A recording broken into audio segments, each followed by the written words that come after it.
Hello, and welcome back to another episode of Peace Evangelical Lutheran Church's Sermon Podcast.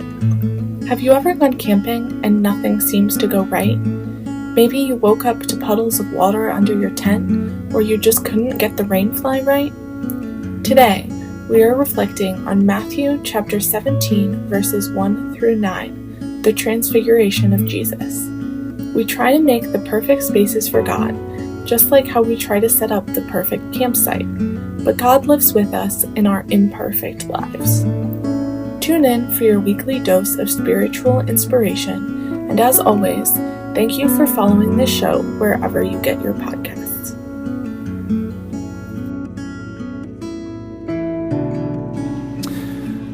So my dad and I were terrible at camping. I mean, spectacularly bad.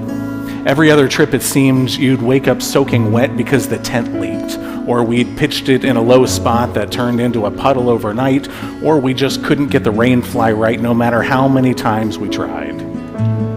I remember one trip in particular. I was maybe 9 or 10, and we woke up at 2 a.m. to water pooling under our sleeping bags. We spent the next hour in the dark, flashlights tucked under our chins, trying to move everything to higher ground and jerry-rigging the tarp with bungee cords and pure stubbornness.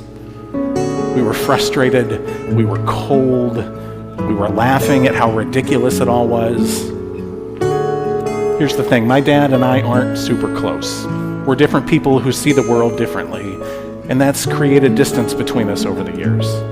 But in that moment, soaking wet, fighting with a tarp at 2 a.m., completely failing at something we tried to plan for, we were just together. And honestly, I'd give almost anything for one more failed camping trip with him now. Because those wet sleeping bags and our frustrated laughter, that was us being present with each other. That was the moment, even when we were trying badly to protect ourselves from the elements. I thought about those leaky tents this week when I read our gospel for today. Because when I got to verse 4, I literally laughed out loud. Peter does the exact same thing on the mountain. Faced with the most glorious, terrifying threshold moment of his life, Jesus literally glowing with divine light, Moses and Elijah appearing out of nowhere, God's voice about to boom from heaven, Peter defaults to, "Lord, it's good for us to be here. If you wish, I'll make 3 tents here." 3 tents? Where's he even getting the materials? Did they pack tents to bring with them? I mean, the logistics alone are absurd. But it's what we do when we're overwhelmed, isn't it?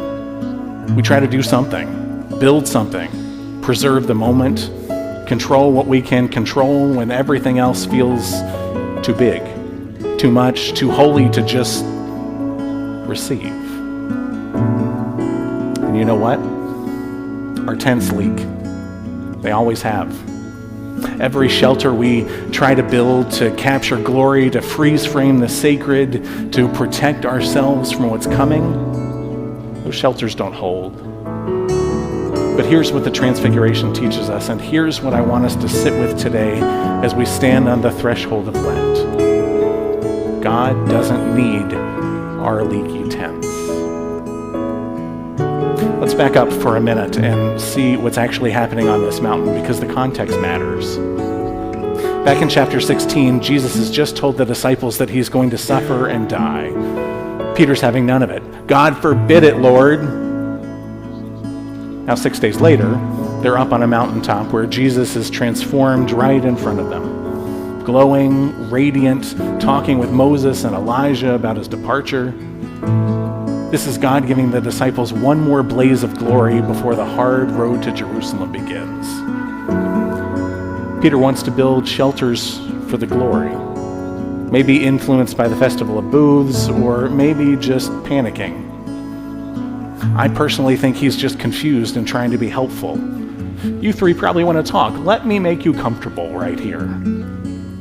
But then God interrupts. A cloud, a voice. "This is my son, the beloved. Listen to him." Not build for him, not preserve this moment, listen. There's something deeper happening here, something that speaks right to the heart of who we are and what we're about as we walk into what Lent gives us. We are tent builders by nature. We try to build safe spaces for God's presence, to hold on to those mountaintop experiences, and to protect ourselves and others from the storms that are coming. Sometimes the tents are literal programs and buildings. Sometimes they're our own attempts at righteousness. If I just do good enough, pray enough, serve enough, maybe I can protect myself and those I love from suffering. And dear ones, our tents leak. They always have. But here's the good news. God doesn't need our leaky tents. Jesus doesn't stay captured up on the mountaintop. In verse 7, Jesus comes to the terrified disciples and touches them. This is something that only Matthew tells us. Jesus says, "Get up. Don't be afraid." He's not some distant glowing figure to be preserved in a museum. He's present. He's real. And he's walking with them. The comfort the disciples need isn't in what they build. It's in Jesus and where he's going. He's going to the cross. He's entering into human suffering. And that's where God's glory actually lives. Not in our attempts to capture it, but in God's willingness to enter our soaking wet reality and still say, "I'm with you." Friends, we're still building tents. Maybe we don't realize it. Maybe we'd call it something else. But that same impulse Peter had to build, to preserve, to control, to do something when faced with the holy, it's alive and well in us. Maybe your tent is reading all the right books and listening to all the right podcasts, because if you can consume enough good theology, maybe you'll finally get your faith figured out. Or therapy and self-work. If you heal enough, process enough, maybe you could finally protect yourself from getting hurt again. Therapy is really good. Healing is really good, but self-improvement isn't salvation. Maybe your tent is being useful, staying somewhere where you don't have to wonder if you matter. But service isn't the same as being loved. Or maybe your tent is having all the right answers for your kids' or grandkids' questions about your faith. If you could just explain God well enough, maybe you can protect them from the harm you might have experienced. This isn't bad, friends. Peter wasn't wrong to want to honor what he witnessed. We build tents because we love. My dad and I went camping even though our tents leaked, because being together mattered. We tried to build shelters because we're human and we care. But here's the truth, our tents leak. They always have. The comfort we need isn't in what we build, it's in who walks with us. And Lent, starting this Wednesday, is going to remind us of that. We'll receive ashes and hear words we can't build a tent around. You are dust, and to dust you shall return. All of our careful constructions, dust. But that's not the end of the story. Let me take you one more time back to those camping trips, because there's something here we need to hear. Those wet mornings inside leaky tents weren't failures. They were communion.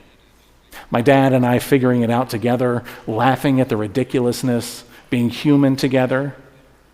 The tent might have failed, but the relationship didn't. If the disciples had built Jesus, Elijah, and Moses their own tent, they would have leaked too. But Jesus didn't need them. He came down the mountain. He touched the disciples. And in the very next scene, he heals a boy living with epilepsy and casts out a demon. Glory doesn't stay on the mountain. It comes down into the mess. And so here's my invitation as we draw near to Lent. Stop trying so hard to build shelter for God.